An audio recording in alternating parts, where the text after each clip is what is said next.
this is a bike lane or this is a bike path that is safe, convenient, and good to use, bikers will use those.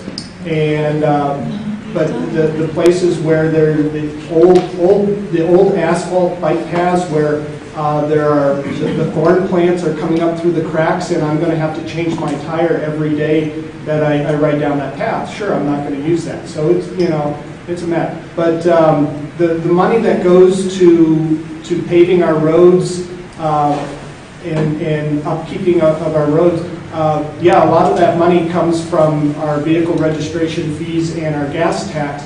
But some of that money does come from our general fund and our sales tax. So when I buy a bicycle, I'm paying sales tax on that. Some of that money does go for upkeep of our roads. So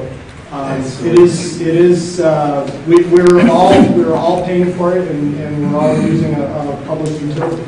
But you can see the traffic congestion that's going to be built up, correct? It's going to be dramatic. But you still do not lay out bicycle paths on these main arteries. Yes, you do, so that there's less congestion. But as long as they have a bicycle path, if that's what the law is, it should be repealed. But you need a bicycle path so that the vehicles can get safely through these lanes. And use it. I think the hard part I think we're all saying the same. We want traffic to go smoothly, regardless of safely, regardless of what kind of vehicles are using it. So, because if you're driving your motor vehicle and a cyclist has a mishap on their bike and they fall under your car, how are you going to feel? if I'm driving the car, yeah, I'm not going to feel nearly as bad as the biker. No, brutality. Yeah, I mean, nobody wants that, and so let's make our streets, our sidewalks, and our bike paths as safe as possible for everyone, so that the drivers and the bike riders don't need to. That we have as few of those incidents. And my suggestion is to encourage them to use these extra wide sidewalks that the city is building, because that is an expense to accommodate that. Why don't you put up the signs to use the bike path, the extra wide sidewalks, or else save the citizens some money by not building a sidewalk so wide. I definitely, as Adam said, we work together, the Department of Transportation, especially on our highways like Kipling and Wadsworth going through town. I don't ride on Kipling or Wadsworth other than the Kipling bike paths, but I certainly, and I don't know any other bikers that would ride on the highways like Wadsworth. You use the streets nearby that are the neighborhood streets that have the dedicated bike lanes like Garrison. And so absolutely, that's what we should be doing is making those streets as safe as possible, encouraging the And Bert, what I've heard here is the city cannot forbid bikes being on the road. That's a state law. But what the city can do is build big sidewalks and encourage bikers to use that. And that's what we're doing. Signs will work. And we can do some signs to encourage it. Yeah, exactly. Encourage it. Yeah, I just think I disagree with you. There are numerous times I'm driving down Kipling and there are bicyclists on Kipling. I agree. As insane as it sounds. From a But there's a gorgeous bike path right there. And instead of congesting the traffic and so forth. So I agree that something to encourage bicyclists to get where it's safer. And provide them alternatives. Yes. Right. Yes, so we have a bike path with pedestrians and bicycles on it. And we have a street full of many cars, pickup truck, and Hummers. Where should I drive my low-powered scooter?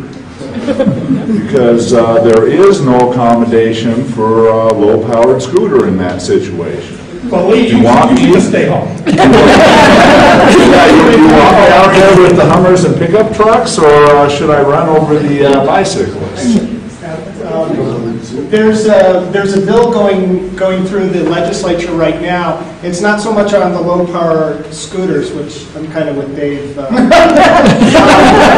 But what this law will allow is that if you have an ATV, an off-road vehicle, it gives you the option. You don't have to, but if you want to, you can register it, pay a vehicle registration fee, register it and plate it, and you can, and then it will allow the city of Lakewood to decide whether or not to allow these registered, plated off-road vehicles on the roads. So, Well, that's not the question.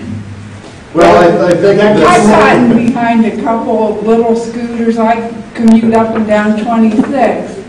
Man, they're going 20 miles an hour. well, and that's the thing is See, that's, yeah, but they're getting 75 or 80 miles per gallon. And when gas goes over $4 a gallon or $5 a gallon, you're going to see a lot more of them.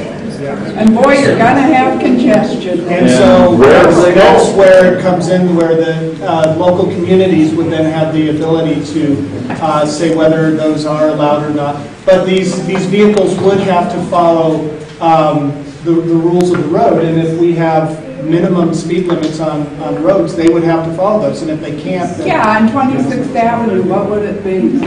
I've gotten behind a couple of little scooters a couple times, and it took me twice as long to get over. good discussion. Just keep plowing through this and then people need to leave. That's why we'll definitely stay here to keep And you were worried about medical marijuana. That's what we're trying to get away from that. Not everybody- Community garden, which is right over here on Jewel in Utah, is full. So we have 46, 47 plats, totally full. This is a pilot program for the city of Lakewood. We're honored and thrilled that it's in Ward 4, and hopefully it'll be a great success.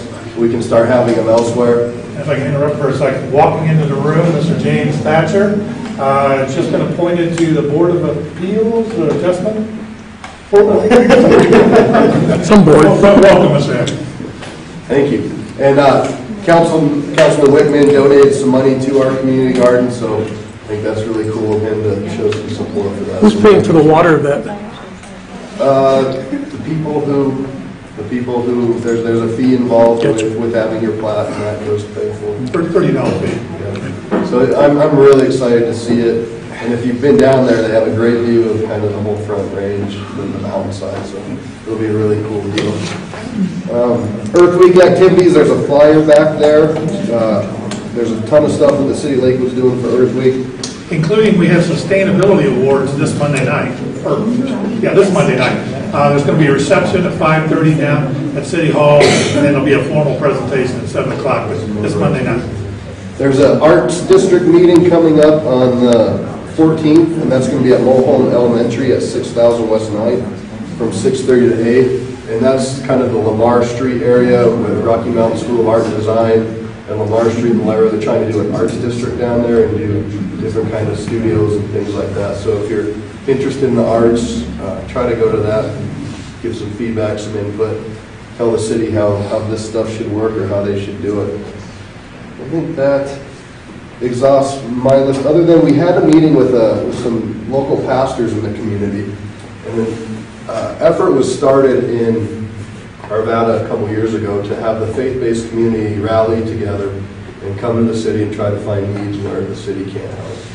And so there's some congregations in the Lakewood area that would like to start that same thing. The LDS Church has been very helpful. They've been very active in doing different things. So we're trying to put a call out to all faith-based communities in the Lakewood area, and we're teaming them up with our Droid. with our community relations team, as well as Jefferson County, the Jefferson County folks, and trying to implement that. And going back to education, one area that I saw where maybe these faith-based groups could work is during the school year, some of our school kids, they get backpacks filled with food, so when they go home on the weekend, they have food to eat. And in the summertime, it's sad to think that they may not have that, constant nourishment going. So I was thinking maybe if you are a member of a faith-based church, get with me and let's get you together. Maybe we could work on making sure our kids at least are going home fed and being fed through the summer. The schools are open for lunch in the summer for anybody up to the age of 18. Anybody. That's great. Summer. Didn't I say summer? Well, I meant summer. Elementary schools are open. Just Hutchinson's. Yeah, it is. Oh, no, I think they're others. That's me. Okay. Some announcements. April, I think, is probably one of the busiest months of the year. As an amateur historian, I want to pass on a little tidbits I find interesting. The month of April, this month, is the 150th anniversary of the beginning of the Civil War. And then, of course, 4 years later is the end of the war. But anyway, April is a very busy month. Anyway, coming up here in Lakewood, a little bit closer to home, we mentioned the zoning input, of course, is going on this morning, and then also there's going to be another session on Tuesday evening at the Clemens Center. If any of the adults would like to help our schools, Dunston Middle School is having a career fair on April 15th, which I think is a Friday. And so if you could help them there, please call the school. And also at the school, after prom is coming up the following day on Saturday, April 16th. And as you know, after prom is a way to keep the kids off the streets and safe after the prom. So they're looking for adult volunteers. So if you can come from 11 to 4 in the morning, it's a late night, but if you can help, they could definitely use your help. And again, referring to our youth, there's a number of opportunities for them. There's a Leadership Jefferson County program, which is a year-long program, and that deadline is coming up here in April. Go on to the West Chambers website, and the Lakewood Police Department is also having a youth academy, and that is in I think it's in June, and I forgot to write it down. I think 6